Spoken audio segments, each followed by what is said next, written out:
We all want to make sure every dollar is working for the business, but what constitutes working for the business? What's up, everyone? Welcome back to our channel. My name is Kelli, founder and CEO of brndMethod Media Group. If you're interested in learning about how to level up your digital marketing so you can leverage that awareness for revenue growth, make sure you hit subscribe. So let's get into today's video. What's the ROI? This is probably the number one question that comes up when it comes to digital marketing, and it's a valid question. The answer, unfortunately, is not always as black and white as most would want. But in this video, I want to share standard KPIs that can help you determine some basic measures of success. The first thing we need to talk about is the goal of each individual campaign. Some campaigns are launched just to create awareness, which is always recommended for new brands or new features being introduced to the market.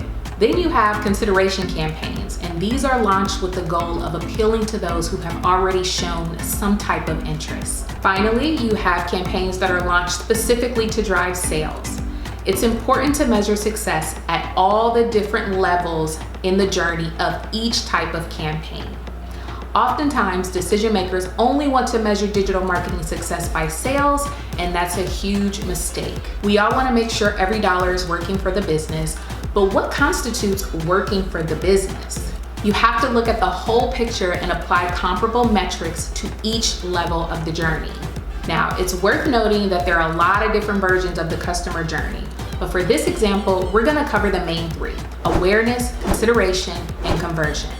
So let's start with awareness. One metric to look at is unique web visitors. Unique web visitors is the number of distinct individuals visiting pages from the website during a given period, regardless of how often they visit. This number is important because instead of counting all the page visits individually, you are able to have a better understanding of how many people are actually visiting the site. Reach. Reach is the number of unique users who saw your content. If you see this in your analytics as a percentage, this is calculated by dividing the total reach of a post by your total number of followers. This is going to tell you how many unique users are served your content every day. And this is important because knowing this information helps you count the size of your potential audience. Engagement. Engagement is any interaction a fan has with your social media content that shows they are interested in your post.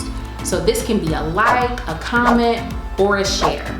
Increasing your engagement rate, particularly on social media platforms, is ideal because this tells the algorithm that you're creating content people actually want to see, and the platform will show more of your content. The next type of campaign we have is consideration, and the first metric we'll talk about is video views. Video views are calculated a little differently depending on the platform, but essentially for this metric, you want to focus on how long someone watches the video. Watching through to completion or for a significant amount of time is an indication of interest.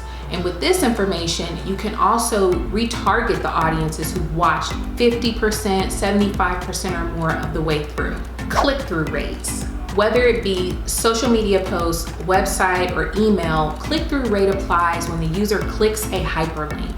They take an action that shows not only interest, but consideration.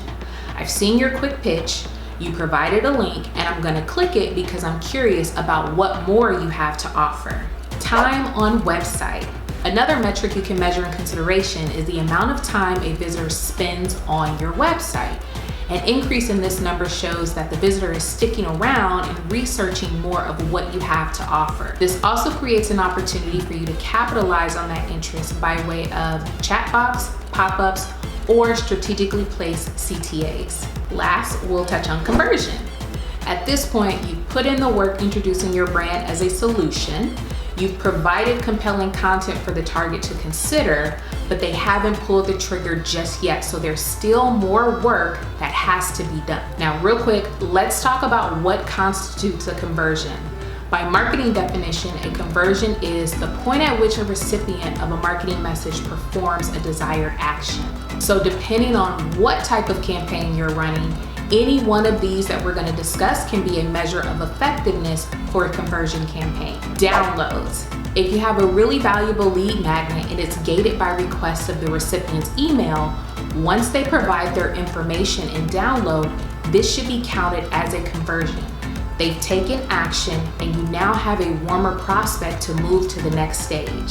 Subscribers. Same with subscribers.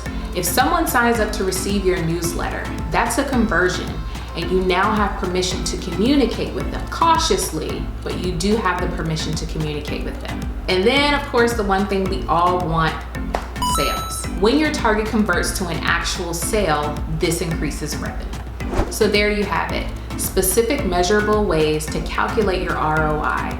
The important thing to keep in mind is to consider the goals of the campaign as a starting point and then measure throughout the journey. If you found value in today's video, please like and subscribe. Also, be sure to turn on the bell for notifications when we post new videos. Thank you so much for watching, and we'll see you on the next one.